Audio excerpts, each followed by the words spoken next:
आपण कटोरी blouse cutting आणि स्टिचिंग करणार आहोत। ब्लाऊजची उंची 13.5 आहे, त्यात 1 इंच शिलाई मार्जिन साठी सोडणार आहोत। असे मिळून 14.5 पूर्ण उंची घ्यायची आहे। शोल्डर आपण घेणार आहोत 5.5 इंच। मोंढा घ्यायचा आहे आपल्याला 6 इंचाचा। 6 इंच मोंढा मार्किंग करून घेतल्यानंतर 1.5 इंचाची त्याला खोली द्यायची आहे। गोलाकार कट करून घ्यायचा। आपण ब्लाऊज पीस कट करून घेणार आहोत। त्यानंतर माझ्याकडे काही पॅटर्न काढून ठेवलेले आहेत, तर पॅटर्न टाकून मी कटिंग करणार आहे। जसेच्या तसे पॅटर्न टाकून आपण कट करणार आहोत। स्लीवची कटिंग आपली पहिली झालेली आहे।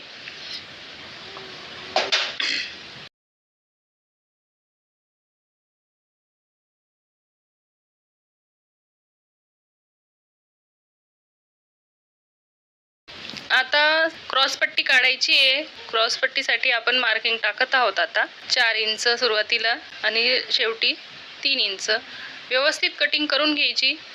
चारही क्रॉस पट्ट्या आपण सारख्याच एकाच मापात कट करणार आहोत। चला तर आता आपण कसं शिवायचं ते बघूया। आपण आता कटोरीला टक्स टाकत आहोत। दोन्ही कटोरींना टक्स टाकून व्यवस्थित ते टोकही दिसणार नाही अशा पद्धतीने आपल्याला त्याला स्टिच करायचे आहे। कटोरी आणि बाजूचा भाग दोन्ही एकत्र करून व्यवस्थित त्याला शिलाई टाकून घ्यायची आहे। दोन्हीही साइडचे एकमेकांना बाजू आणि कटोरी जॉईंट करून घ्यायची।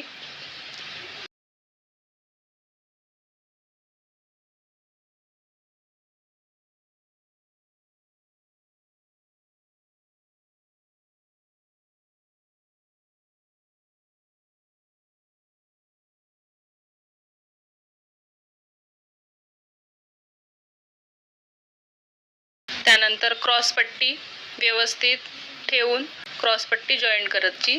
दुसरी क्रॉस पट्टी त्याच्यावर ठेवून शिलाई टाकून घ्यायची आणि त्या दोन्हीही क्रॉस पट्ट्या एकावर एक ठेवून व्यवस्थित फिनिशिंग सहित शिलाई टाकून घ्यायची।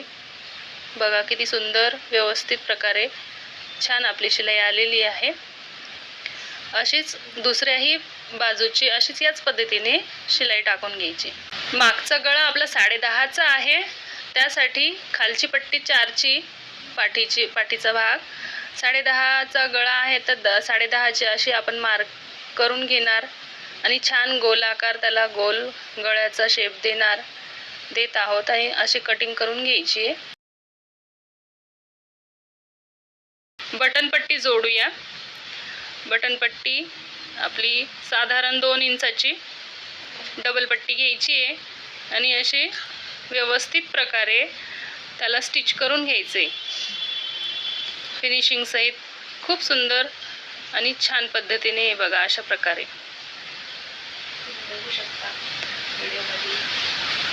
आपण बघू शकता। एकदम व्यवस्थित आणि सोप्या पद्धतीने आपण हे ब्लाऊज स्टिच करत आहोत। खूप सोप्या पद्धतीने आपण याला करू शकतो। बघा व्यवस्थित थोडासा हा खालीवरी झालेला आहे, तर त्याला आपण काय करायचे, थोडासा व्यवस्थित एकावर एक ठेवून जो एक्स्ट्राचा भाग आहे तो कट करून टाकायचा आहे। त्याच्यामुळे काय होईल, दोन्हीही भाग व्यवस्थित एकावर एक ठेवता येतील आणि ते खाली आणि वर गळा होणार नाही। आता मागचा भाग आहे त्याला मागे आपल्याला टक्स टाकून घ्यायचे। साधारण 5 इंचापर्यंतचा टक्स आपण टाकू शकतो। उंचीनुसार कमी जास्त करता येतो तो टक्स। दोनही बाजूला असाच टक्स टाकायचा आहे। बघा अशा प्रकारे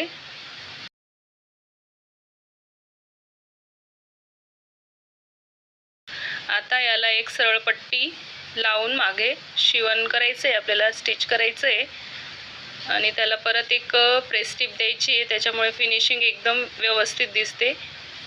फोल्ड करून शिलाई टाकून घ्यायची आणि व्यवस्थित प्रकारे वळवून घ्यायचं। आता समोरचा आणि मागचा भाग जॉईंट करायचा। त्याला पहिले एकावर एक उलट्या पद्धतीने ठेवून एक शिलाई टाकून घ्यायची व्यवस्थित पद्धतीने। त्यानंतर एक्स्ट्रा भाग जो काही असेल तो कट करून टाकायचा।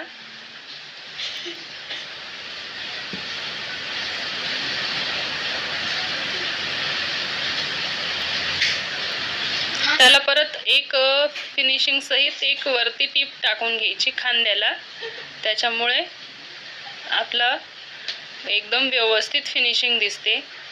वर कपडा एक्स्ट्रा काहीच दिसत नाही, धागे वगैरे काहीच दिसत नाही. त्या पहिल्याच प्रकारे जसा केला होता तसंच दुसऱ्याही बाजूला त्याच पद्धतीने करायचं आहे. एक्स्ट्रा भाग कट करून घ्यायचा आहे आणि शोल्डरवर टिप टाकून घ्यायची आहे. खूप सोपी पद्धत आहे, एकदम व्यवस्थित छान प्रकारे आपण बघू शकतो. आता यावर आपण स्लीव जॉईन करणार आहोत. त्याच्यासाठी आपण व्यवस्थित एकावर एक दोन्ही बाजू व्यवस्थित ठेवून न ताण देता किंवा न ओढता व्यवस्थित स्लीव्ज आपल्याला त्याच्यावर एकदम व्यवस्थित जॉईन करायची आहे फिनिशिंग सहित.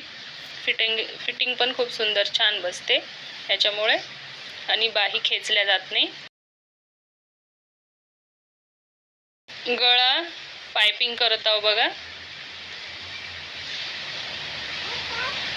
पायपिंगची पट्टी जॉईन केलेली आहे फोल्ड करून परत, आणि आता एकदम बारीक टीप टाकून घ्यायची. टीप टाकताना पायपिंगच्या वर टीप आपल्याला येऊ नाही द्यायची आहे. त्याच्यामुळे काय होतं, गळा असा उलटा पडतो, पायपिंग उलटी पडते. त्याच्यामुळे व्यवस्थित हळूहळू छान टीप टाकून घ्यायची.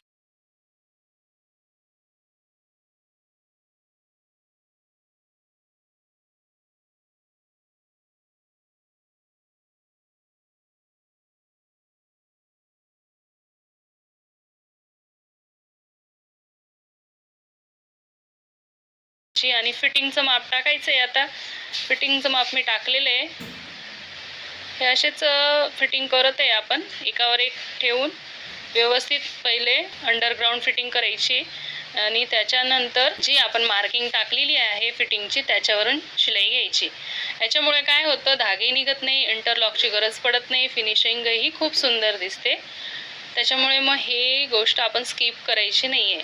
आणि जी आपण मापे टाकली आहे फिटिंगची त्यावर टीप टाकून घ्यायची.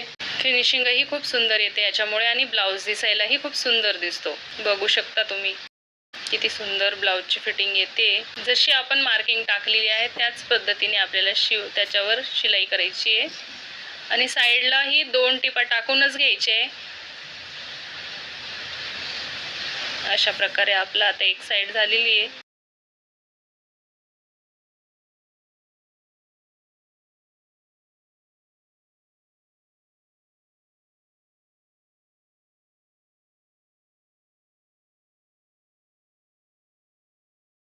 झालाय आपला शिवून ब्लाऊज. लाईक, शेअर आणि सबस्क्राईब करायला विसरू नका. थँक्यू.